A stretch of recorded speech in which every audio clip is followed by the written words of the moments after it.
गुण गावने जिहड़ा परमात्मा सच्चा है, सदीवी होंद वाला, सदा कायम रहने वाला,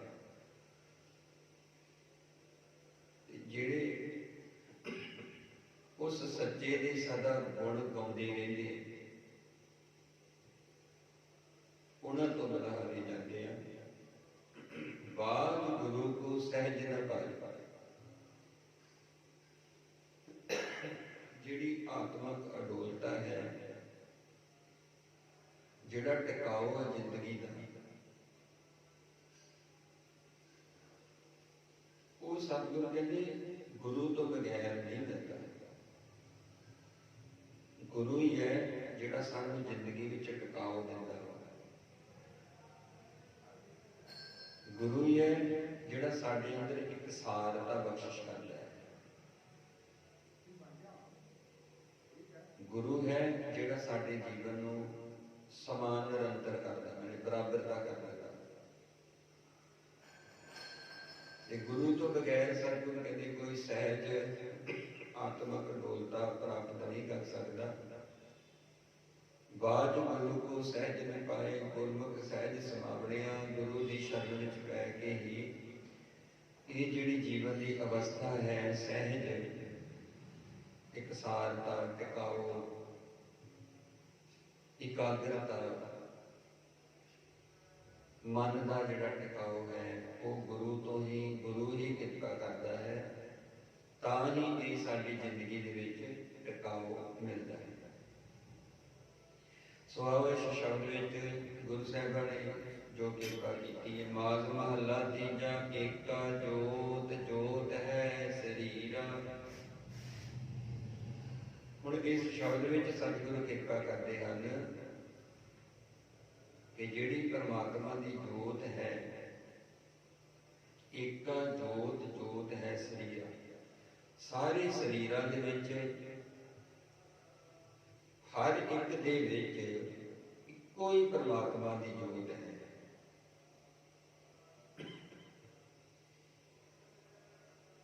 जिन्हों सतगुरु गुरु नानक साहिब जी इस तरह की बख्शिश करते हैं, सब में जोत जोत है सोए, तिसदे चानन सब में चानन होए। गुर साखी जोत प्रगट होए, जो तिस भावे सपारती होए। सब में जोत जोत है सोए। सारियां दे विच इक्को जोत है, इक्को परमात्मा।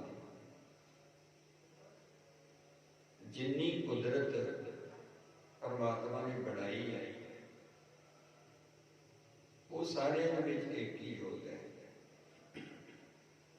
वो कुदरत भावें खंडा ब्रह्मंडा के रूप के विच है, भावें अनेकां धरतियां, अनेकां पतालां, अनेकां आकाशां के रूप के विच है। कीड़ी तो लैके हाथी तक की गल है, जीवन दे विच है। पशु पंछी पौधे वनस्पति जो कुछ हैगा सारे कहते वो एक परमात्मा की ही जोत है। हर जीव दे विच ओहदी जोत है। फिर वो जिहड़ी जोत है इक्को जिही है, सारियां दे विच वध घट नहीं। गुरु नानक साहब जी सब में जोत जोत है सोए, तिसदे चानन सब में चानन। क्योंकि वो जोत साडे अंदर है, तां ही असीं देख रहे हैं ना, तां ही असीं चलदे हैं, असीं बोलदे हैं, सोचते हैं, सुनते हैं, कर्म करते हैं। क्योंकि उस परमात्मा की जोत है, तां ही सारा कुछ जिहड़ा साडे शरीर दे विच जो गर्दिश चल रही है उसकी जोत करके है। जदों वो जोत निकल जाती है साडे अंदरों, जो शरीर वो ही हुंदा, कोई घटदी नहीं चीज। अखां कान हथ पैर सारा कुछ हुंदा वा। जदों जोत निकल जाती है ਉਹੀ ਸਰੀਰ ਹੁੰਦਾ ਜਿਹੜਾ ਬੋਲਦਾ ਹੁੰਦਾ, ਜਿਹੜਾ ਸੁਣਦਾ ਵਾ, ਜਿਹੜਾ ਚੱਲਦਾ ਵਾ, ਜਿਹੜਾ ਕਰਮ ਕਰਦਾ ਵਾ। ਮਿੱਟੀ ਦੀ ਢੇਰੀ ਹੋ ਜਾਂਦਾ। ਉਹਨੂੰ ਲੋਕ ਬਾਜਾਂ ਮਾਰਦੇ ਆ, ਪੁੱਛਦਾ ਨਹੀਂ, ਕਿਉਂਕਿ ਜਿਹਦੇ ਕਰਕੇ ਉਹ ਚੱਲ ਰਿਹਾ ਸੀ, ਜਿਹੜੀ ਜੋਤ ਕਰਕੇ ਸਰੀਰ ਵਿੱਚ ਗਰਦਸ਼ ਸੀ, ਜਿਹੜੀ ਜੋਤ ਕਰਕੇ ਸਾਰੇ ਸਰੀਰ ਵਿੱਚ ਹਰਕਤ ਸੀਗੀ, ਉਹ ਜੋਤ ਤੇ ਚੱਲ ਗਈ, ਨਿਕਲ ਗਈ ਹੈ। ਸਰੀਰ ਸਾਰਾ ਉਹ ਹੀ ਹੈ, ਸਰੀਰ ਦਾ ਕੋਈ ਪਾਰਟ ਘਟਦਾ ਨਹੀਂਗਾ, ਪਰ ਇੱਕੋ ਹੀ ਹੈ ਕਿ ਇਹ ਹਿੱਲਦਾ ਜੁਲਦਾ ਨਹੀਂ, ਬੋਲਦਾ ਨਹੀਂ, ਸੁਣਦਾ ਨਹੀਂ, ਸਮਝਦਾ ਨਹੀਂ, ਮਿੱਟੀ ਹੋ ਕੇ ਪਿਆ। ਸਭ में जोत जोत है सोए, तिसदे चानन सब में चानन होए। गुर साखी जोत प्रगट होए। कहते जिहड़ी साडे अंदर परमात्मा की जोत है, जे किसी ने प्रगट करनी है, मतलब जे किसी ने जोत देखनी है तो किद्दां दिखूगी? गुरु नानक साहब कहते गुर साखी गुरु की सिक्ख्या द्वारा। गुर साखी जोत प्रगट होए, गुरु की सिक्ख्या द्वारा, गुरु की सिक्ख्या लैके वो जोत प्रगट हो सकती है। गुर साखी जोत प्रगट होए, जोत सुभावे सुआरती है। फिर जदों असीं उस परमात्मा नूं इदां समझ लग पैंदे आ कि जो कुछ हो रहा वा वो सारा कुछ परमात्मा आप कर रहा, ਉਹਦੇ ਵਿੱਚ ਅਸੀਂ ਸ਼ਾਮਲ ਹੋ ਜਾਂਦੇ ਆ। ਜਦੋਂ ਅਸੀਂ ਉਹਦੇ ਵਿੱਚ ਜਾ ਕੇ ਸ਼ਾਮਲ ਹੋ ਜਾਂਦੇ ਆ, ਉਦੋਂ ਸਮਝੋ ਸੰਸਾਰ ਦੇ ਵਿੱਚ ਅਸੀਂ ਵੀ ਪਰਮਾਤਮਾ ਦੀ ਜਿਹੜੀ ਹੋ ਰਹੀ ਆਰਤੀ ਉਹਦੇ ਵਿੱਚ ਸ਼ਾਮਲ ਹੋ ਗਏ। ਜੋ ਤਿਸ ਭਾਵੇ ਸੋ ਆਰਤੀ ਹੋਈ, ਜੋ ਪਰਮਾਤਮਾ ਨੇ ਭਾਇਆ ਭਾਉਂਦਾ ਵਾ, ਅਸੀਂ ਵੀ ਉਹਦੇ ਵਿੱਚ ਸ਼ਾਮਲ ਹੋ ਗਏ ਜਾ ਕੇ। ਏਕਾ ਜੋਤ ਜੋਤ ਹੈ ਸਰੀਰਾ। ਸਾਰਿਆਂ ਦੇ ਵਿੱਚ ਇੱਕੋ ਇੱਕ ਜੋਤ ਹੈ, ਪਰ ਅਸੀਂ ਇਦਾਂ ਕਹਿ ਦਿੰਦੇ ਆ ਸਾਰਿਆਂ ਦੇ ਵਿੱਚ ਪਰਮਾਤਮਾ ਦੀ ਜੋਤ ਹੈ। ਇਹ ਸਮਝ ਕਿਸੇ ਵਿਰਲੇ ਨੂੰ ਆਉਂਦੀ ਹੈ। ਇਹ ਗੱਲ ਸਮਝ ਦਾ ਕੋਈ ਵਿਰਲਾ ਹੈ। ਅਵਲ ਅੱਲ੍ਹੈ ਨੂਰ ਉਪਾਇਆ, ਕੁਦਰਤ ਕੀ ਸਹੀ। ਅਵਲ ਅੱਲ੍ਹੈ ਕਹਿੰਦੇ ਸਭ ਤੋਂ ਪਹਿਲਾਂ ਨੂਰ ਉਪਾਇਆ, परमात्मा का नूर, उस अल्लाह का नूर को पाया। फिर उस तो बाद उस नूर तो ही जिहड़ा परमात्मा का नूर है, जिहड़ा परमात्मा का नूर का मतलब जिहड़ा परमात्मा ने एक परमात्मा वालों बनिया होया एक निज़म जिहड़ा वो सदा तो है, सदियां तो है, और ਉਹਦੇ बारे किसी को कोई अंदाजा नहीं। वख-वख ਉਹਦੇ ਤੇ ਭਾਵੇਂ ग्रंथ लिखे गए हैं, कुदरत कदों तो पैदा हुई, सृष्टि कदों बनी, अंदाजे लगे हैं। किसी ने कुछ समा दसिया, किसी ने इन्ने साल, किसी ने इन्ने हजार, किसी ने इन्ने करोड़ साल दस दिता भी, पर ਉਹਦਾ कोई अंदाजा नहीं है वो कदों तो कुदरत बनी। ਉਹਦਾ ਕੋਈ ਨਾ ਅੰਦਾਜ਼ਾ ਲੈ ਸਕਦਾ, ਨਾ ਕਿਸੇ ਨੂੰ ਪਤਾ। ਪਰ ਉਹਦੇ ਬਾਰੇ ਸਤਿਗੁਰ ਨੇ ਸਾਨੂੰ ਤਾਂ ਹੀ ਗੁਰਬਾਣੀ ਦੇ ਵਿੱਚ ਕਹਿੰਦੇ ਜਾਂ ਕਰਤਾ ਸ੍ਰਿਸ਼ਟੀ ਕੋ ਸਾਜੇ ਆਪੇ ਜਾਣੇ ਸੋਏ। ਇਸ ਸ੍ਰਿਸ਼ਟੀ ਨੂੰ ਕਦੋਂ ਬਣਿਆ, ਕਦੋਂ ਇਹ ਸ੍ਰਿਸ਼ਟੀ ਬਣੀ, ਇਹਦੇ ਬਾਰੇ ਕਿਸੇ ਨੂੰ ਕੋਈ ਪਤਾ ਨਹੀਂ, ਕੋਈ ਗਿਆਨ ਨਹੀਂ। पर ਉਹਦੇ ਬਣੇ ਹੋਏ ਨਿਯਮ ਦੇ ਵਿੱਚ ਹੀ ਇਹ ਸਾਰਾ ਕੁਝ ਬਣਿਆ ਹੋਇਆ, ਬਣਿਆ ਵਾ, ਬਣਦਾ ਰਹੂਗਾ। ਤਾਂ ਸਾਨੂੰ ਕਹਿੰਦੇ ਅਵਲ ਅੱਲ੍ਹੈ ਨੂਰ ਉਪਾਇਆ, ਕੁਦਰਤ ਕੀ ਸਭ ਬੰਦੇ, ਏਕ ਨੂਰ ਤੇ ਸਭ ਜਗ ਉਪਜਿਆ, ਕੌਣ ਭਲੇ ਕਉ ਮੰਦੇ। ਇੱਕੋ ਨੂਰ ਤੋਂ ਜਿਹੜਾ ਅਵਲ ਅੱਲ੍ਹੈ ਪਹਿਲਾਂ ਪਰਮਾਤਮਾ ਦੇ ਨੂਰ ਤੋਂ ਹੀ सब जग उपजिया, सारा जग पैदा होया। इत्थे हुण किन्नू कोई मंदा कवे, किन्नू चंगा कवे, सारे ते सतगुर कहंदे ਕੁਦਰਤ ਦੇ ਬਣਾਏ ਹੋਏ ਉਹਦੇ ਕੁਦਰਤ ਦੇ ਵਿੱਚ ਜਨਮ ਲੈ ਕੇ ਜਿਹੜੇ ਵੀ ਜੀਵ ਆਏ ਆ, ਚੰਗੇ ਮੰਦੇ ਸਾਰੇ ਉਸੇ ਪਰਮਾਤਮਾ ਦੇ। ਕਿਹਨੂੰ ਕਵਾਂਗੇ ਕਿ ਚੰਗਾ, ਕਿਹਨੂੰ ਕਵਾਂਗੇ ਮੰਦਾ? ਇਹਦਾ ਮਤਲਬ ਜਿਹਨੂੰ ਪੈਦਾ ਕੀਤਾ ਕੁਦਰਤ ਦੇ ਵਿੱਚ ਸਾਰਾ ਕੁਝ ਚੰਗਾ ਕੀਤਾ ਪਰਮਾਤਮਾ ਨੇ। ਕੌਣ ਭਲੇ ਕੋ ਮੰਦੇ ਲੋਗਾ ਭਰਮ ਨ ਭੁੱਲੋ ਭਾਈ। ਕਹਿ ਲਗੇ ਇਹ ਦੁਨੀਆ ਦੇ ਲੋਕੋ, ਭਰਮ ਦੇ ਵਿੱਚ, ਅਗਿਆਨਤਾ ਦੇ ਵਿੱਚ ਭਾਈ ਭੁੱਲੋ ਨਾ। ਲੋਗਾ ਭਰਮ ਨ ਭੁੱਲੋ ਭਾਈ। ਖਾਲਕ ਖਲਕ ਖਲਕ ਮੈਂ ਖਾਲਕ ਪੂਰ ਰਹਿਓ ਸਰਬ ਠਾਈ। ਕਹਿੰਦੇ ਖਾਲਕ ਪਰਮਾਤਮਾ, ਉਹ ਜਿਹੜਾ ਪਰਮਾਤਮਾ ਵਾ ਖਾਲਕ, ਖਲਕ ਖਲਕ ਮੈਨੇ ਖਲਕਤ ਦੁਨੀਆ, ਉਹ ਜਿਹੜਾ ਖਾਲਕ ਪਰਮਾਤਮਾ ਉਹ ਖਲਕਤ ਦੇ ਵਿੱਚ ਰਹਿੰਦਾ ਵਾ, ਮਤਲਬ ਦੁਨੀਆ ਦੇ ਵਿੱਚ ਰਹਿੰਦਾ ਵਾ। ਖਾਲਕ ਖਲਕ ਖਲਕ ਮੈਂ ਖਾਲਕ, ਤੇ ਉਸੇ ਕੁਦਰਤ ਦੇ ਉਸ ਪਰਮਾਤਮਾ ਦੇ ਵਿੱਚ ਹੀ ਸਾਰੀ ਦੁਨੀਆ ਹੈ, ਕਿਉਂਕਿ ਅਸੀਂ ਸਾਰਾ ਉਸੇ ਹੀ ਕੁਦਰਤ ਦਾ, ਉਸ ਰੱਬ ਦਾ, ਉਸ ਪਰਮਾਤਮਾ ਦਾ ਇੱਕ ਪਾਰਟ ਹਾਂ ਅਸੀਂ ਸਾਰੇ। ਖਾਲਕ ਖਲਕ ਖਲਕ ਮੈਂ ਖਾਲਕ ਪੂਰ ਰਹਿਓ ਸਰਬ ਠਾਈ। ਉਹ ਪਰਮਾਤਮਾ ਸਾਰਿਆਂ ਦੇ ਵਿੱਚ ਸਮਾਨ ਨਿਰੰਤਰ ਆਪਣੀ ਜੋਤ ਰੱਖਦਾ। ਸਭ ਮੈਂ ਸੱਚਾ ਏਕੋ ਸੋਈ। ਸਾਰਿਆਂ ਦੇ ਵਿੱਚ ਇੱਕੋ ਸੱਚਾ ਵਾਹਿਗੁਰੂ ਪਰਮਾਤਮਾ ਸਦੀਵੀ ਹੋਂਦ ਵਾਲਾ ਵਾ। ਸਭ ਮੈਂ ਸੱਚਾ ਏਕੋ ਸੋਈ, ਤਿਸਕਾ ਕੀਆ ਸਭ ਕੁਛ ਹੋਈ। ਉਹਦਾ ਕੀਤਾ ਹੀ ਸਤਿਗੁਰੂ ਕਹਿੰਦੇ ਸਾਰੇ ਸੰਸਾਰ ਤੇ ਸਭ ਕੁਛ ਹੋ ਰਿਹਾ।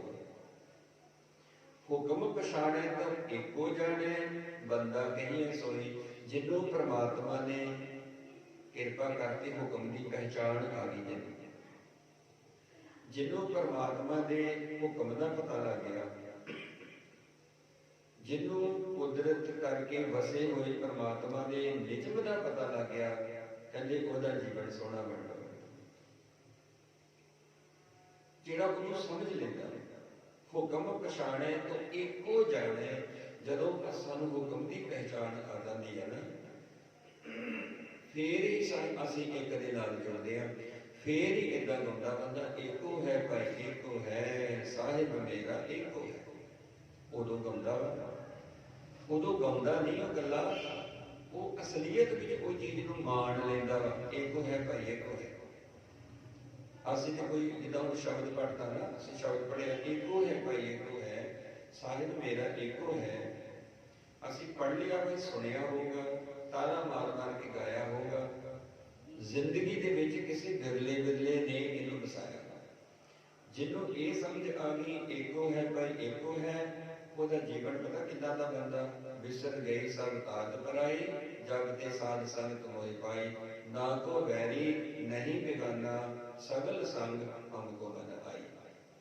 ਉਦੋਂ ਆ ਜੀਵਨ ਮਿਲਦਾ। ਜੇ ਅਜੇ ਤੱਕ ਸਾਨੂੰ ਲੱਗਦਾ ਉਹ ਸਾਡਾ ਦੁਸ਼ਮਣ ਆ, ਉਹ ਸਾਡਾ ਵੈਰੀ ਆ, ਆਹ ਦੋਸਤ ਹੈ, ਆਹ ਮੇਰਾ ਇਹ, ਅਜੇ ਤੱਕ ਨਹੀਂ ਸਮਝ ਆਈ। ਅਜੇ ਅਸੀਂ ਮੱਥਾ ਟੇਕਿਆ ਹੋਊਗਾ ਜ਼ਰੂਰ, ਅਸੀਂ ਉਹਦਾ ਪੜ੍ਹਿਆ ਹੋਊਗਾ ਸਾਰਾ ਕੁਛ, ਪਰ ਜਦੋਂ ਏਕੋ ਹੈ ਭਾਈ ਏਕੋ ਹੈ, ਸਾਹਿਬ ਮੇਰਾ ਏਕੋ ਹੈ, ਜਦੋਂ ਸਾਹਿਬ ਸਾਡੀ ਜ਼ਿੰਦਗੀ ਦਾ ਪਾਰਟ ਬਣਦਾ, ਜਦੋਂ ਪਰਮਾਤਮਾ ਨੂੰ ਅਸੀਂ ਆਪਣੀ ਜ਼ਿੰਦਗੀ ਵਿੱਚ ਥਾਂ ਦਿੰਦੇ ਆ, ਉਦੋਂ ਜਾ ਕੇ ਆ ਜੀਵਨ ਬਣਦਾ, ਜਿਹਨੂੰ ਸਤਿਗੁਰੂ ਰੋਜ਼ ਗੁਰਬਾਣੀ ਵਿੱਚ ਕਹਿੰਦੇ। ਹੁਣ ਇਹ ਕਹਿਣਾ ਵੱਖਰੀ ਗੱਲ ਆ, ਜ਼ਿੰਦਗੀ 'ਚ ਕਮਾਉਣਾ ਵੱਖਰੀ ਗੱਲ ਹੈ। ਤਾਂ ਸਤਿਗੁਰੂ ਕਹਿੰਦੇ ਇਸ ਸ਼ਬਦ ਦੇ ਵਿੱਚ, ਹੁਕਮ ਪਛਾਣੇ ਤਾਂ ਇੱਕੋ ਜਾਣੇ। ਕਹਿੰਦੇ ਬੰਦਾ ਕਹੀਏ ਅਸੀਂ, ਕਹਿੰਦੇ ਅਸਲ ਵਿੱਚ ਹੋਊਗਾ ਬੰਦਾ। ਉਹ ਬੰਦਾ ਬਣ ਗਿਆ। ਕਿਆ ਕਹਿੰਦੇ ਬੰਦਗੀ ਇੱਕ ਤਿਆਰ ਸਾਹਿਬ ਬੰਦਗੀ ਏਦਾਂ, ਜਦੋਂ ਜੀਵਨ ਵਿੱਚ ਏਦਾਂ ਆ ਗਿਆ, ਅਸਲ ਵਿੱਚ ਬੰਦਾ ਬਣ ਗਿਆ। ਉਹਨੂੰ ਸਮਝ ਆ ਗਈ, ਪਤਾ ਲੱਗ ਗਿਆ, ਬੰਦਾ ਕਹੀਏ ਸੋਈ। ਕਿਉਂਕਿ ਉਹ ਸਾਨੂੰ ਕਹਿੰਦੇ ਉਹਨੂੰ ਕਹਿਣਾ ਚਾਹੀਦਾ ਕਿ ਆਹ ਹੀ ਉਹ ਬੰਦਾ ਜਿਹਨੇ ਹੁਕਮ ਪਛਾਣੇ ਸੋ ਏਕੋ ਜਿਹਾ, ਜਿਹਨੇ ਉਸ ਰੱਬੀ ਹੁਕਮ ਨੂੰ ਪਹਿਚਾਨ ਲਿਆ, ਜਿਹਨੂੰ ਹੁਕਮ ਦੀ ਸਮਝ ਆ ਗਈ, ਜਿਹਨੂੰ ਪਰਮਾਤਮਾ ਬਾਰੇ ਪਤਾ ਲੱਗ ਗਿਆ। ਹੁਕਮ ਪਛਾਣੇ ਤੋਂ ਏਕੋ ਜਾਣੇ, ਬੰਦਾ ਕਹੀਏ ਸੋਈ। ਅੱਲੋ ਅਲਖ ਨ ਜਾਈ, ਲਖਿਆ ਗੁਰ ਗੁਣ ਦੀਨਾ ਮੀਠਾ। ਕਹੇ ਕਬੀਰ ਮੇਰੀ ਸੰਕਾ ਨਾਸੀ ਸਰਬ ਨਿਰੰਜਨ। ਅੱਲੋ ਅਲਖ ਨ ਜਾਈ ਲਖਿਆ, ਕਹਿੰਦੇ ਉਹ ਪਰਮਾਤਮਾ ਅਦ੍ਰਿਸ਼ਟ ਵਾ, ਉਹਨੂੰ ਬਿਆਨ ਨਹੀਂ ਕੀਤਾ ਜਾ ਸਕਦਾ। ਅੱਲਾਹ ਨੂੰ, ਅੱਲਾ ਪਰਮਾਤਮਾ। ਪਰ ਜਿਹੜਾ ਬੰਦਾ ਗੁਣਾਂ ਦਾ ਸਾਧ ਬਣਾ ਲੈਂਦਾ ਵਾ, ਜਦੋਂ ਜਦੋਂ ਜ਼ਿੰਦਗੀ ਵਿੱਚ ਗੁਣਾਂ ਨੂੰ ਏਦਾਂ ਜ਼ਿੰਦਗੀ 'ਚ ਥਾਂ ਦਿੰਦਾ, ਗੁਣਾਂ ਨੂੰ ਏਦਾਂ ਆਪਣੀ ਜ਼ਿੰਦਗੀ ਦਾ ਗੁਣ ਖਾ ਕੇ ਏਦਾਂ ਵਧੀਆ ਮਿੱਠਾ ਲੱਗਦਾ ਨਾ, ਏਦਾਂ ਉਹ ਆਪਣੇ ਗੁਣਾਂ ਨੂੰ ਜ਼ਿੰਦਗੀ ਵਿੱਚ ਥਾਂ ਦਿੰਦਾ। ਜਿੱਦਾਂ ਮਿੱਠਾ ਸਾਰਿਆਂ ਨੂੰ ਚੰਗਾ ਲੱਗਦਾ, ਏਦਾਂ ਗੁਣ ਉਹਨੂੰ ਚੰਗੇ ਲੱਗਣ ਲੱਗ ਜਾਂਦੇ। ਗੁੜ ਦੀਨਾ ਮਿੱਠਾ, ਕਹਿੰਦੇ ਜਿਨ੍ਹਾਂ ਨੂੰ ਗੁੜ ਵਰਗੇ ਮਿੱਠੇ ਮਿੱਠੇ ਲੱਗਣ ਲੱਗਦੇ, ਜਿਨ੍ਹਾਂ ਨੂੰ ਜਿਹੜੇ ਗੁਣ ਵਾ ਕੌੜੇ ਨਹੀਂ ਲੱਗਦੇ, ਮਿੱਠੇ ਲੱਗਦੇ, ਮਤਲਬ ਉਹਨੇ ਆਪਣੀ ਜ਼ਿੰਦਗੀ 'ਚ ਥਾਂ ਦੇ ਦਿੱਤਾ। ਮਿੱਠਾ ਸਾਰਿਆਂ ਨੂੰ ਚੰਗਾ ਲੱਗਦਾ ਨਾ। ਆਪਾਂ ਸ਼ਬਦ ਵੀ ਪੜ੍ਹਦੇ ਨੇ ਕਿ ਸਭ ਕੋ ਮਿੱਠਾ ਮੰਗੇ। ਆਪਾਂ ਸਾਰੇ ਕੋਈ ਕਿਸੇ ਨੂੰ ਕੁਛ ਨੂੰ ਮਿੱਠਾ ਮੰਗਦੇ ਨਾ, ਆਪਾਂ ਕੌੜਾ ਕੋਈ ਵੀ ਨਹੀਂ ਮੰਗਦਾ, ਕਿਉਂਕਿ ਕੌੜਾ ਕਿਸੇ ਨੂੰ ਵੀ ਨਹੀਂ ਚੰਗਾ ਲੱਗਦਾ। ਭਾਵੇਂ ਕੌੜਾ ਕੋਈ ਪਦਾਰਥ ਹੋਵੇ ਤੇ ਭਾਵੇਂ ਕੌੜਾ ਕੋਈ ਬੰਦਾ ਹੀ ਹੋਵੇ। ਜੇ ਬੰਦਾ ਕੋਈ ਕੌੜੇ ਬੋਲ ਬੋਲਦਾ ਤੇ ਕਿਸੇ ਨੂੰ ਵੀ ਨਹੀਂ ਚੰਗਾ ਲੱਗਦਾ। ਜਿਹੜਾ ਬੰਦਾ ਵਧੀਆ ਮਿੱਠੇ ਬੋਲ ਬੋਲਦਾ ਸਾਰਿਆਂ ਨੂੰ ਵਧੀਆ ਲੱਗਦਾ। ਇਸੇ ਤਰ੍ਹਾਂ ਹੀ ਅਸੀਂ ਪਦਾਰਥ ਜਦੋਂ ਅਸੀਂ ਖਾਣ ਵਾਲੀਆਂ ਚੀਜ਼ਾਂ ਵਾਲੇ ਪਾਸੇ ਜਾਂਦੇ, ਮਿੱਠਾ ਸਾਰਿਆਂ ਨੂੰ ਚੰਗਾ ਲੱਗਦਾ। ਜੇ ਕੌੜਾ ਹੋਵੇ ਆਪਾਂ ਥੂ ਥੂ ਕਰਦੇ ਸੁੱਟ ਦਿੰਦੇ ਨਾ, ਇਹ ਕੌੜਾ ਹੈ ਨਹੀਂ ਸਹੀ ਨਹੀਂ, ਇੱਕ ਅੱਗ ਵੜਗਾ ਵੜਗਾ। ਇਸੇ ਤਰ੍ਹਾਂ ਸਤਿਗੁਰ ਕਹਿੰਦੇ ਗੁਣ ਵੀ ਜਦੋਂ ਜ਼ਿੰਦਗੀ 'ਚ ਮਿੱਠੇ ਲੱਗਣ ਲੱਗ ਜਾਂਦੇ। ਅਜੇ ਤੇ ਕੂੜ ਮਿੱਠਾ ਲੱਗਦਾ, ਝੂਠ ਮਿੱਠਾ ਲੱਗਦਾ, ਜ਼ਹਿਰ ਮਿੱਠਾ ਲੱਗਦਾ, ਕਿਉਂਕਿ ਅਜੇ ਜਿਹੜਾ ਮਨ ਹੈ, ਅੱਜ ਜਿਹੜਾ ਜੀਵਨ ਹੈ ਉੱਧਰ ਨਹੀਂ ਚੱਲਿਆ ਜਿੱਧਰ ਗੁਰੂ ਸਾਹਿਬ ਕਹਿ ਰਹੇ ਆ। ਜਦੋਂ ਉਹਦੇ ਵਿੱਚ ਉਹਨੂੰ ਮਿੱਠੇ ਮਿੱਠੇ ਗੁਣ ਲੱਗਣ ਲੱਗ ਪਏ, ਏਦਾਂ ਲੱਗਦਾ ਜਿੱਦਾਂ ਗੁੜ ਵਰਗੇ ਮਿੱਠੇ ਹੁੰਦੇ ਆ। ਅੱਲੋ ਅਲਖ ਨਾ ਜਾਈ ਲਖਿਆ, ਗੁੜ ਦੀਨਾ ਮੀਠਾ, ਕਹੇ ਕਬੀਰ ਮੇਰੀ ਸੰਕਾ ਨਾਸੀ। ਕਹਿਣ ਲੱਗੇ ਹੇ ਕਬੀਰ, ਆਪ ਹੁਣ ਮਨ ਦੇ ਸੰਸੇ ਖਤਮ ਹੋ ਗਿਆ, ਸੰਕਾ ਖਤਮ ਹੋ ਗਈ। ਸਰਬ ਨਿਰੰਜਨ ਰੀਟਾ, ਹੁਣ ਜਿਹੜਾ ਪਰਮਾਤਮਾ ਵਾ ਨਾ, ਸਰਬ ਨਿਰੰਜਨ, ਸਾਰਿਆਂ ਦੇ ਵਿੱਚ ਪਰਮਾਤਮਾ ਦਿਖ ਰਿਹਾ ਹੈ। ਹੁਣ ਹਰ ਇੱਕ ਦੇ ਵਿੱਚ ਪਰਮਾਤਮਾ ਦਿਖ ਰਿਹਾ। ਹੁਣ ਤੇ ਦੁਸ਼ਮਣ ਵਿੱਚ ਵੀ ਏਦਾਂ ਰੱਬ ਹੀ ਦਿਖਦਾ। ਫਿਰ ਜ਼ਿੰਦਗੀ ਵਿੱਚੋਂ ਉਹ ਜਿਹੜੀ ਦੁਸ਼ਮਣੀ ਆ, ਜ਼ਿੰਦਗੀ ਵਿੱਚ ਜਿਹੜੀਆਂ ਈਰਖਾ, ਇੱਕ ਦੂਜੇ ਨਾਲ ਸਾਡੀਆਂ ਨਫ਼ਰਤ ਦੀਆਂ ਜਿਹੜੀਆਂ ਤਰੰਗਾਂ ਸਾਡੇ ਅੰਦਰ ਚੱਲਦੀਆਂ, ਸਾਰਿਆਂ ਦੇ ਅੰਦਰ ਚੱਲਦੀਆਂ, ਇੱਕ ਦੂਜੇ ਨਾਲ ਸਾਡੀ ਨਫ਼ਰਤ ਹੈ। ਅਸੀਂ ਨਫ਼ਰਤ ਪਾਲ ਕੇ ਬੈਠੇ ਆ।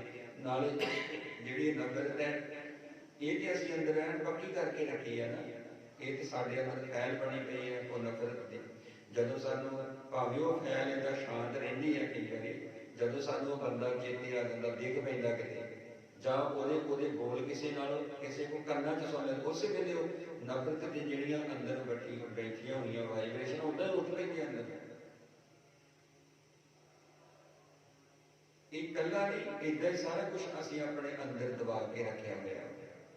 ਇਹ ਵੈਸੇ ਤੇ ਗੁਰਬਾਣੀ ਵਿੱਚ ਏਦਾਂ ਦੱਸਿਆ ਵੀ ਜਿੰਨੇ ਵਿਕਾਰ ਹੈ ਨਾ, ਜਿੱਦਾਂ ਹੁਣ ਆਪਾਂ ਸ਼ਬਦ ਪੜ੍ਹਦੇ ਹਾਂ ਜਪਜੀ ਸਾਹਿਬ ਦਾ, ਪੁੰਨੀ ਪਾਪੀ ਆਖਰ ਨਾਹੀ, ਕਰ ਕਰ ਕਰਨਾ ਲਿਖ ਲੈ ਜਾਏ। ਕਹਿੰਦੇ ਪੁੰਨ ਪਾਪ ਆਖਣ ਦੀਆਂ ਗੱਲਾਂ ਨਹੀਂ। ਇਹ ਤੇ ਜਿੱਦਾਂ ਦਾ ਬੰਦਾ ਕਰੀ ਜਾਂਦਾ ਨਾ, ਉਦਾਂ ਦੀਆਂ ਕਹਿੰਦੇ ਸਾਡੇ ਅੰਦਰ ਲਕੀਰਾਂ ਖਿੱਚੀਆਂ ਜਾਂਦੀਆਂ, ਔਰ ਪੱਕੀਆਂ ਲਕੀਰਾਂ, ਮਿਟਦੀਆਂ ਨਹੀਂ ਥੋੜੀ ਕਿਤੇ,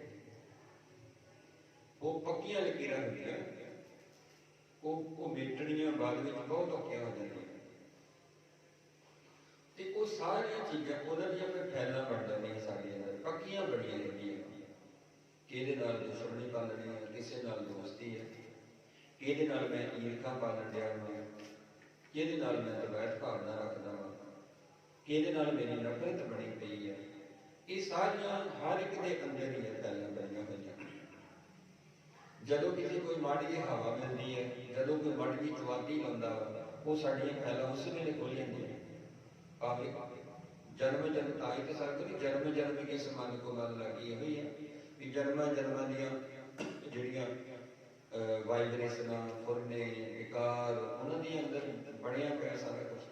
ਕਈ ਵਾਰੀ ਸ਼ਾਂਤ ਰਹਿੰਦੀਆਂ ਵਾ, ਜਦੋਂ ਕੋਈ ਮਿਲ ਪੈਂਦਾ, ਜਦੋਂ ਕੋਈ ਗੱਲ ਕਰਦਾ, ਸਾਨੂੰ ਵੀ ਚੇਤੇ ਆ ਜਾਂਦੀਆਂ ਤੇ ਅੰਦਰੋਂ ਅੰਦਰ ਬੰਦਾ ਏਦਾਂ ਤੜਕਦਾ, ਬਿਲਕਦਾ, ਕਰਲਾਉਂਦਾ, ਹੁੰਦਾ ਕੁਛ ਵੀ ਨਹੀਂ ਹੈ। ਆਪਣੇ ਆਪ ਹੀ ਬਸ ਉਹ ਕਰਦਾ ਰਹਿੰਦਾ ਜੀਵਨ ਵਿੱਚ, ਆਪਣੇ ਜੀਵਨ ਵਿੱਚ ਆਪੇ ਹੀ ਏਦਾਂ ਦੁਖੀ ਹੋ ਰਿਹਾ, ਸੋਚ ਕੇ, ਸਮਝ ਕੇ। ਤੇ ਸਤਿਗੁਰੂ ਕਹਿੰਦੇ ਜਿਹੜਾ ਬੰਦਾ, ਜਿਹੜਾ ਮਨੁੱਖ ਆਪਣੇ ਗੁਣਾਂ ਦੀਆਂ ਫੈਲਾਂ ਕਰਨਾ, ਜਿਹਨੂੰ ਗੁਣ ਚੰਗੇ ਲੱਗਣ ਲੱਗ ਪੈਂਦੇ ਆ, ਗੁਣ ਮਿੱਠੇ ਮਿੱਠੇ ਲੱਗਦੇ ਆ, ਉਹ ਫਿਰ ਗੁਣਾਂ ਨੂੰ ਥਾਂ ਦੇਈ ਜਾਂਦਾ ਆਪਣੇ ਅੰਦਰ। ਤੇ ਕਹੋ ਕਬੀਰ ਮੇਰੀ ਸ਼ੰਕਾ ਨਾਸੀ ਸਰਬ ਨਿਰੰਜਨ ਰੀਠਾ। ਕਹਿਣ ਲੱਗੇ ਹੁਣ ਤੇ ਭਾਈ ਅੰਦਰ ਦੀ ਉਹ ਸੰਸਾ ਖਤਮ ਹੋ ਗਿਆ, ਕਿਉਂਕਿ ਜਿਹੜਾ ਪਰਮਾਤਮਾ ਨਿਰੰਜਨ ਹੈ ਨਾ, ਸਾਰਿਆਂ ਦੇ ਵਿੱਚ ਦਿਖਣ ਲੱਗ ਪਿਆ, ਉਹ ਲੱਗ ਪਿਆ ਹਰ ਇੱਕ ਵਿੱਚ।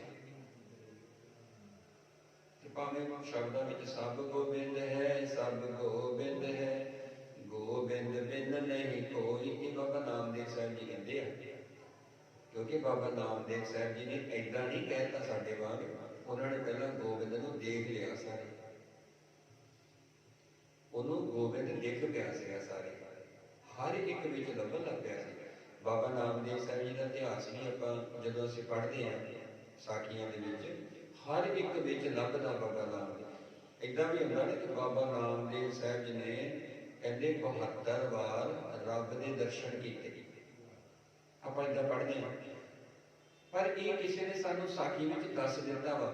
ਬਾਬਾ ਨਾਮਦੇਵ ਸਾਹਿਬ ਖੁਦ ਪਤਾ ਕੀ ਕਹਿੰਦੇ ਗੁਰਬਾਣੀ 'ਚ, ਕਹਿੰਦੇ ਨਾਮੇ ਨਾਰਾਇਣ ਨਾ ਹੀ ਭੇਦ। ਕਹਿੰਦੇ ਨਾਮਦੇਵ ਦਾ ਤੇ ਨਾਰਾਇਣ ਵਿੱਚ ਤੇ ਕੋਈ ਭੇਦ ਹੀ ਨਹੀਂ ਹੈਗਾ, ਉਹਦੇ ਇੱਕੋ ਹੀ ਆ। 72 ਵਾਲੀ ਜਿਹੜੀ ਸਾਖੀ ਹੈ ਨਾ, ਇਹ ਕਿਸੇ ਨੇ ਦੱਸ ਦਿੱਤੀ ਸਾਨੂੰ ਗੁਰਬਾਣੀ ਵਿੱਚ। ਕਹਿੰਦੇ ਨਾਮਦੇਵ ਵਿੱਚ ਤੇ ਰੱਬ ਵਿੱਚ ਕੋਈ ਭੇਦ ਨਹੀਂ ਹੈ, ਇੱਕੋ ਹੀ ਆ। ਹਾਂ ਇਹ ਜ਼ਰੂਰ ਆ ਵੀ ਜੇ ਕਹਿੰਦੇ ਨਾਮਦੇਵ ਦੀ ਸਨ ਨੂੰ ਅੱਗ ਲੱਗਦੀ ਹੈ, ਉਹ ਅੱਗ ਵਿੱਚ ਵੀ ਰੱਬ ਦੇਖਦੇ ਆ, ਕਾਨੇ ਵੱਢਣ ਜਾਂਦੇ ਆ, ਉਹਦੇ ਵਿੱਚ ਯਾਨੀ ਕੁਦਰਤ, ਜਦੋਂ ਇੱਦਾਂ ਸਮਝਾਂਗੇ ਕਿ ਕੁਦਰਤ ਵਿੱਚ, ਸਾਰੀ ਕੁਦਰਤ ਵਿੱਚ ਬਾਬਾ ਨਾਮਦੇਵ ਸਾਹਿਬ ਜੀ ਨੂੰ ਪਰਮਾਤਮਾ ਲੱਗਦਾ। ਉਹ ਭਾਵੇਂ ਕਾਨੇ ਹੋਣ, ਉਹ ਭਾਵੇਂ ਅੱਗ ਹੋਵੇ, ਉਹ ਭਾਵੇਂ ਉਹਦੀ ਆਪਣੀ ਝੌਂਪੜੀ ਸੜਦੀ ਹੋਵੇ, ਵੀ ਸਾਰਿਆਂ ਦੇ ਵਿੱਚ, ਉਹ ਭਾਵੇਂ ਸ਼ੇਰ ਹੋਵੇ, ਕੋਈ ਵੀ ਕੋਈ ਜਾਨਵਰ ਵੀ ਹੋਵੇ, ਉਹਦੇ ਵਿੱਚ ਸਾਰਿਆਂ ਵਿੱਚ ਉਹਨੂੰ ਏਦਾਂ ਰੱਬ ਦੀ ਜੋਤ ਜਿਹੜੀ ਲੱਭਣ ਲੱਗਦੀ ਹੈ। ਤਾਂ ਬਾਬਾ ਨਾਮਦੇਵ ਕਹਿੰਦੇ ਸਭ ਗੋਬਿੰਦ ਹੈ, ਸਭ ਗੋਬਿੰਦ ਹੈ, ਗੋਬਿੰਦ ਬਿਨ ਨਹੀਂ ਕੋਈ। ਸੂਤ ਏਕ ਮਨ ਸਤ ਸਾਂਸ, ਜੈਸੇ ਓਤ ਓਤ ਪ੍ਰਭ ਸੋਈ। ਏਦਾਂ ਪਰਮਾਤਮਾ ਵਸਿਆ ਹੋਇਆ। ਤੇ ਇਹ ਸ਼ਬਦ ਵਿੱਚ ਧੰਨ ਗੁਰੂ ਅਮਰਦਾਸ ਸਾਹਿਬ ਕਹਿੰਦੇ ਏਕਾ ਜੋਤ, ਜੋਤ ਹੈ ਸਰੀਰਾ। ਕਹਿੰਦੇ ਜਿਹੜੀ ਇੱਕ ਜੋਤ ਆ ਪਰਮਾਤਮਾ ਨੇ ਸਾਰੇ ਸਰੀਰਾਂ ਦੇ ਵਿੱਚ, ਇੱਕੋ ਹੀ ਜੋਤ ਹੈ ਪਰਮਾਤਮਾ ਦੀ। ਸ਼ਬਦ ਹੁਣ ਅੱਗੇ ਕਹਿੰਦੇ ਸ਼ਬਦ ਦਿਖਾਏ ਸਤਿਗੁਰ ਪੂਰਾ। ਦਿਖਾਉਂਦਾ ਕੌਣ ਹੈ ਵੀ ਸਾਰਿਆਂ ਦੇ ਵਿੱਚ ਰੱਬ ਦੀ ਜੋਤ ਹੈ? ਕਹਿੰਦੇ ਸਤਿਗੁਰ ਪੂਰਾ ਸਤਿਗੁਰ। ਕਿੱਦਾਂ? ਸ਼ਬਦ ਦੁਆਰਾ। ਸ਼ਬਦ ਦੀ ਸਿੱਖਿਆ ਲੈ ਕੇ ਇਹ ਸਮਝ ਆ ਜਾਂਦੀ ਹੈ। ਗੁਰ ਸਾਖੀ ਜੋਤ ਪ੍ਰਗਟ ਹੋਏ, ਗੁਰੂ ਦੀ ਸਿੱਖਿਆ ਦੁਆਰਾ ਇਹ ਜੋਤ ਪ੍ਰਗਟ ਹੋ ਜਾਂਦੀ ਹੈ, ਲੱਭਣ ਲੱਗ ਪੈਂਦੀ ਹੈ। ਸਿੱਖਿਆ ਤੋਂ ਬਗੈਰ ਨਹੀਂ। ਜਿੰਨਾ ਚਿਰ ਸਾਨੂੰ ਗੁਰੂ ਵੱਲੋਂ ਗਿਆਨ ਨਹੀਂ ਨਾ ਮਿਲਦਾ, ਜਿੰਨਾ ਚਿਰ ਨਾਲੇ ਉਹ ਗਿਆਨ ਸਾਡੇ ਜੀਵਨ ਦਾ ਆਧਾਰ ਨਹੀਂ ਬਣਦਾ, ਉਹਨਾਂ ਚਿਰ ਅਸੀਂ ਕਹੀ ਜਾਵਾਂਗੇ ਰੱਬ ਦੀ ਜੋਤ ਸਾਰਿਆਂ ਵਿੱਚ ਹੈ, ਪਰ ਏਦਾਂ ਦਿਖਦੀ ਥੋੜਾ। ਦਿਖਦੀ ਉਹਨਾਂ ਨੂੰ ਹੀ ਆ। ਸਤਿਗੁਰੂ ਕਹਿੰਦੇ ਜਿਹੜੇ ਸ਼ਬਦ ਦੁਆਰਾ ਗੁਰੂ ਕੋ ਸਿੱਖਿਆ ਲੈ ਕੇ ਸ਼ਬਦ ਦਿਖਾਏ, ਸਤਿਗੁਰ ਪੂਰਾ ਪੂਰਾ ਸਤਿਗੁਰੂ ਸ਼ਬਦ ਦੁਆਰਾ ਸਾਨੂੰ ਸਮਝ ਦਿੰਦਾ ਹੈ, ਸ਼ਬਦ ਦੁਆਰਾ ਸਾਨੂੰ ਗਿਆਨ ਦੇ ਦਿੰਦਾ, ਸੋਝੀ ਦੇ ਦਿੰਦਾ। ਫਿਰ ਉਹ ਜੋਤ ਸਾਰਿਆਂ ਵਿੱਚ ਲੱਭਣ ਲੱਗ ਪੈਂਦੀ ਹੈ। ਆਪੇ ਫਰਕ ਕੀਤੋਂ ਨ ਘਾਟੇ ਅੰਤਰ, ਆਪੇ ਬਣਤ ਬਣਾ ਬਣਿਆ। ਕਹਿੰਦੇ ਸਾਰਿਆਂ ਦੀ ਬਣਤ ਤੇ ਪ੍ਰਮਾਤਮਾ ਆਪ ਬਣਾ ਰਿਹਾ ਨਾ, ਸਾਰੀ ਕੁਦਰਤ ਨੂੰ ਆਪੇ ਸਾਜ ਰਿਹਾ, ਪਰ ਆਪੇ ਹੀ ਪ੍ਰਮਾਤਮਾ ਨੇ ਸਾਰਿਆਂ ਦੇ ਵਿੱਚ ਫਰਕ ਪਾਇਆ ਹੋਇਆ। ਹਰ ਇੱਕ ਵਿੱਚ ਫਰਕ ਹੈ ਨਾ। ਆਪੇ ਫਰਕ ਕੀਤੋਂ ਨ ਘਟ ਅੰਤਰ। ਸਾਰਿਆਂ ਆਤਮਿਕ ਜੀਵਨ ਦੇ ਵਿੱਚ, ਜਿਹੜਾ ਸਾਡਾ ਅਧਿਆਤਮਿਕ ਜੀਵਨ ਹੈ, ਉਹਨਾਂ ਵਿੱਚ ਸਾਰਿਆਂ ਦਾ ਫਰਕ ਹੈ। ਭਾਵੇਂ ਸਾਰੀ ਕੁਦਰਤ ਆਪ ਬਣਾ ਰਹੇ ਆ, ਪਰ ਸਾਰਿਆਂ ਵਿੱਚ ਫਰਕ ਪਾਇਆ ਹੋਇਆ। ਹਰ ਇੱਕ ਵਿੱਚ ਫਰਕ ਹੈ ਨਾ। ਹਰ ਬੰਦੇ ਦੀ ਸੋਚ ਵੱਖਰੀ ਹੈ, ਹਰ ਬੰਦੇ ਦਾ ਦੇਖਣਾ ਵੱਖਰਾ, ਉਹਦੀ ਚਾਲ ਵੱਖਰੀ, ਉਹਦੀ ਸਮਝ ਵੱਖਰੀ ਹੈ, ਉਹਦੇ ਫੁਰਨੇ ਵੱਖਰੇ ਆ, ਉਹਦਾ ਕੰਮ ਕਰਨਾ ਵੱਖਰਾ ਵਾ। ਮਤਲਬ ਹਰ ਚੀਜ਼, ਹਰ ਪਾਰਟ ਬੰਦੇ ਦਾ ਵੱਖਰਾ ਵਾ। ਸਾਡੇ ਉਂਗਲਾਂ ਦੇ ਜਿਹੜੇ ਫਿੰਗਰ ਹੈ ਇਹ ਵੱਖਰੇ ਆ, ਸਾਡੇ ਅੱਖਾਂ ਦੇ ਵੱਖਰੇ ਆ। ਵੈਸੇ ਤੇ ਏਦਾਂ ਵੀ ਪੜ੍ਹਿਆ ਜਾਂਦਾ, ਕਹਿੰਦੇ ਹਰ ਜਿਹੜੇ ਸਾਡੇ ਵਾਲ ਹੈ ਨਾ, ਇੱਕ ਵਾਲ ਵੀ ਦੂਸਰੇ ਆਦਮੀ ਦੇ ਨਾਲ ਮਿਲਦਾ ਨਹੀਂ, ਵੱਖਰਾ ਵਾ। ਇਹ ਫਰਕ ਕੌਣ ਪਾਉਂਦਾ? ਕਹਿੰਦੇ ਉਹ ਕੁਦਰਤ ਕਰਕੇ ਵਸਿਆ ਸੋਏ ਪ੍ਰਮਾਤਮਾ ਨੇ ਏਦਾਂ ਹੀ ਕੁਦਰਤ ਸਾਜੀ ਸਦੀਆਂ ਜਦੋਂ ਤੋਂ ਬਣਾਈ ਆ, ਉਦੋਂ ਤੋਂ ਹੀ ਪ੍ਰਮਾਤਮਾ ਏਦਾਂ ਸਾਰਿਆਂ ਨੂੰ ਪੈਦਾ ਕਰ ਰਿਹਾ। ਆਪੇ ਫਰਕ ਕੀਤੋਨ ਘਟ ਅੰਤਰ, ਸਾਰਿਆਂ ਦੇ ਕੋਈ ਹਰ ਇੱਕ ਵਿੱਚ ਫਰਕ ਹੈ ਨਾ। ਹਰ ਇੱਕ ਦਾ ਚਿਹਰਾ ਨਹੀਂ ਮਿਲਦਾ, ਹਰ ਇੱਕ ਦੀਆਂ ਅੱਖਾਂ, ਹਰ ਇੱਕ ਦਾ ਨੱਕ ਵੱਖਰੇ ਵੱਖਰੇ ਸਾਰਿਆਂ ਦਾ, ਪਰ ਹੈ ਸਾਰੇ ਜੀਵ ਉਹਦੀ। ਆਪੇ ਫਰਕ ਕੀਤੋਨ ਘਟ ਅੰਤਰ, ਆਪੇ ਬਣਤ ਬਣਾਵਣਿਆ, ਸਾਰਿਆਂ ਦੀ ਬਣਤ ਆਪ ਬਣਾ ਰਿਹਾ ਵਾ, ਪਰ ਸਾਰਿਆਂ ਨੂੰ ਵੱਖਰੇ ਵੱਖਰੇ, ਹਰ ਇੱਕ ਦਾ ਵੱਖਰਾ ਵੱਖਰਾ ਜੀਵਨ ਹੈ, ਹਰ ਇੱਕ ਦੀ ਵੱਖਰੀ ਵੱਖਰੀ ਸਮੇਤ। ਇੱਕੋ ਘਮਿਆਰ ਹੈ, ਚੱਕ ਉੱਤੇ ਭਾਂਡੇ ਕੱਢੀ ਜਾ ਰਿਹਾ, ਵੱਖ ਵੱਖ ਬਣਾਈ ਜਾ ਰਿਹਾ ਨਾ। ਉਹਦੇ ਭਾਂਡੇ ਤੇ ਭਾਵੇਂ ਮਿਲ ਸਕਦੇ ਆ, ਪਰ ਜਿਹੜਾ ਪਰਮਾਤਮਾ ਵੱਲੋਂ ਆ ਜਿਹੜਾ ਸਰੀਰ ਰੂਪੀ ਭਾਂਡਾ ਬਣਾਇਆ ਜਾਂਦਾ, ਇਹਦੇ ਵਿੱਚ ਬਹੁਤ ਫਰਕ ਹੈ, ਹਰ ਇੱਕ ਦਾ ਵੱਖਰਾ ਵੱਖਰਾ। ਤਾਂ ਸਤਿਗੁਰੂ ਇਸ ਸ਼ਬਦ ਵਿੱਚ ਕਿਰਪਾ ਕਰਦੇ, ਹਉ ਬਾਰੀ ਜਿਉ ਬਾਰੀ ਹਰ ਸੱਚੇ ਕੇ ਗੁਣ ਗਾਵਣ।